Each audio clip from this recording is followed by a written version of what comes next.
Now, have you heard of the Daxing Airport that's been built right next to Beijing in China and opened up in September 2019?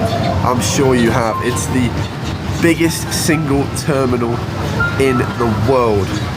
Welcome back to the Barrett channel today for a brand new video. Me and my dad Lee, we create videos here in China talking about our experiences, showing you the infrastructure, the new tech, and taking you traveling around this amazing country.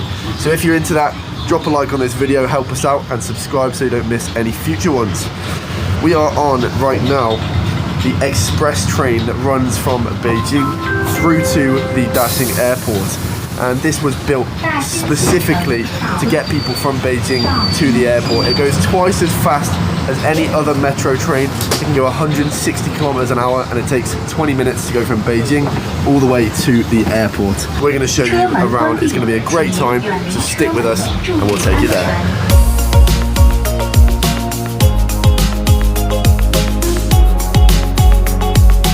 You've got this diagram here, and this shows you in advance of the train arriving in the station which carriages are crowded and which are empty.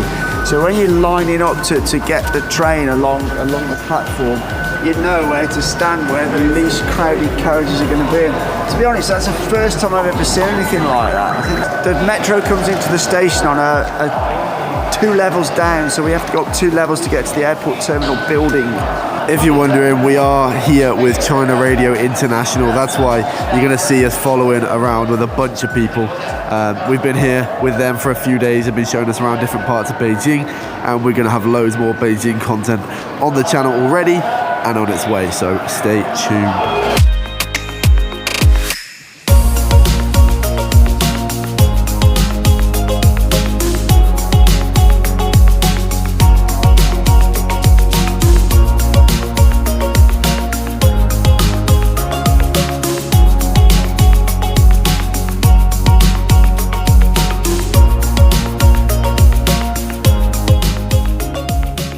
Daxing Airport cost over $50 billion to build, and they built it in just under 5 years.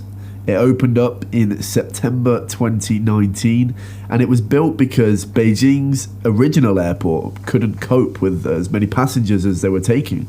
China are actually building a brand new city named Xiong'an, and that's going to be on the border of Beijing and Hebei province. And this airport is going to be built to accommodate for all of the people that are going to be living in that city, as well as the people living in Beijing.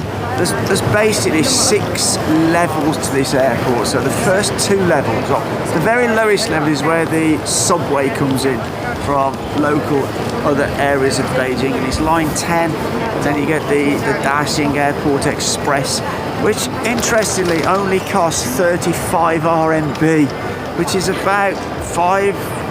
Yeah, $5, yeah. Compare that to like something like the Heathrow Express in London, which is about £25. Really? So it's like a massive difference. So again, one of those things that's very accessible. So you come in on the subway, you will arrive at the very bottom floor, which is 2 levels underground. The next floor up, which is 1 level underground, is where the express train is, the high-speed rail. And that's a train that goes between Beijing and Xiong'an, which is the new city we mentioned earlier. And the first floor above ground, or perhaps ground level, I guess, is international arrivals. Yeah, ground level. Yeah, ground level. And then the next floor up from that, the second floor, is domestic arrivals. And then the third floor is domestic departures. And then finally, right on the top floor, which is the 4th floor, are international departures. There's something interesting, which is, I feel it's a bit of a shame really, because if you are travelling domestic, you can actually check in your luggage at the train station or the metro station. You haven't got to bring your luggage and carry it all to the airport. But for whatever reason, if you're travelling international, you can't do that.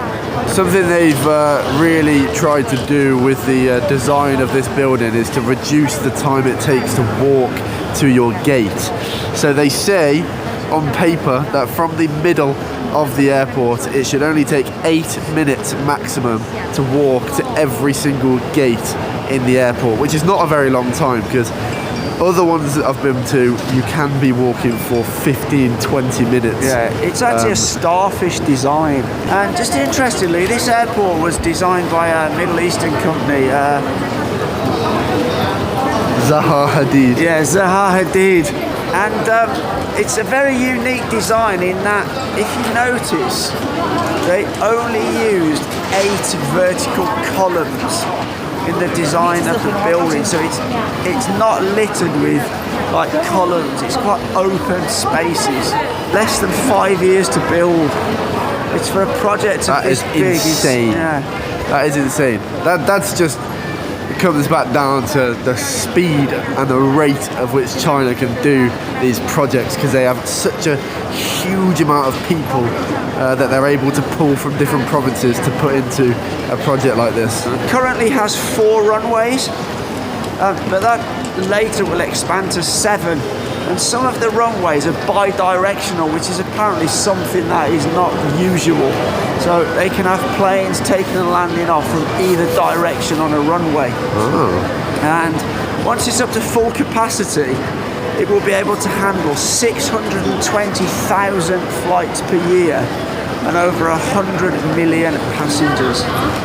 This is kind of a staggering amount, isn't it? We did try and ask if we could fly the drone, but sadly it was a no-no. Yeah, unfortunately we ain't going to be flying the drone outside. I think that would probably pose a little bit of a security risk. Yeah. So I just will say that we're not actually flying, we're just visiting here right now.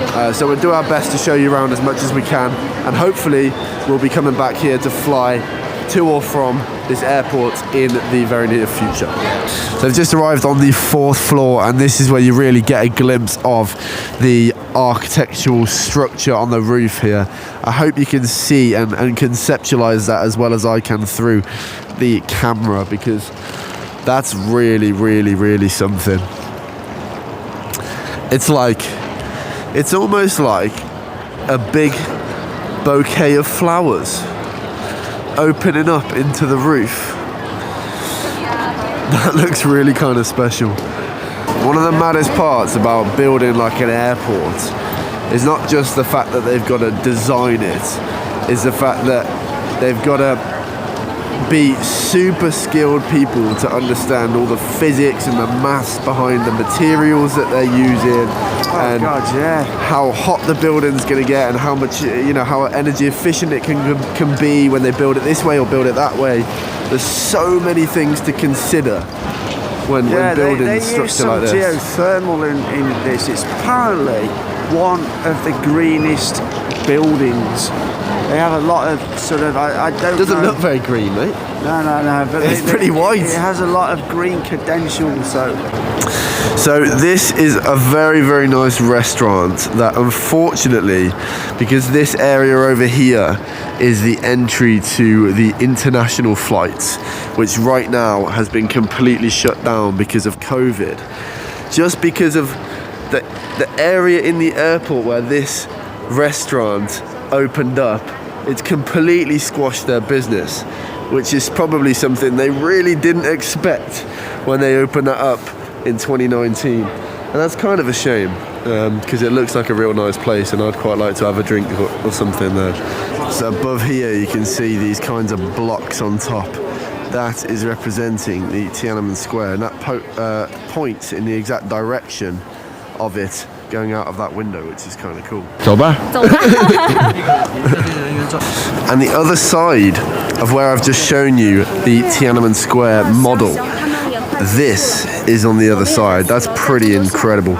And also, this represents the central axis of Beijing, in where they've basically lined up a bunch of different buildings through the center of Beijing, and these signs are showing us the buildings that they are down that central line. So you've got the central axis of Beijing, 53.6 kilometers away from the National Stadium, 48 kilometers away from the bell tower, and you can go on to read these yourself. And these all line up exactly through that central line. 43 from Tiananmen, the Temple of Heaven. I didn't realize all of those buildings were in a straight line. That's pretty cool, actually. We've just come and been shown what this machine can do, and this is basically the machine you're going to get your luggage tickets, right? So what this has inside of it is a GPS tracker. Let me show you here. This bit inside is basically going to wrap around your luggage, and you're going to be able to use your phone to put the number in and see. Scan the number. Oh, you just scan it, even better. And then you're going to be able to see where it is. So if your luggage goes to a different country, you're going to know about it and you're going to be able to see where it is. And I imagine that probably lowers the rate of it being misplaced massively. There you have it. There's the Dasing Airport. Hope you did enjoy this Barrett video. Please do subscribe if you want to see more videos like this. We've got a bunch of videos on the channel that you can check out. Drop a like, really helps us out. All that good stuff. Thank you very much for watching. We will see you in the next one. For now, take care.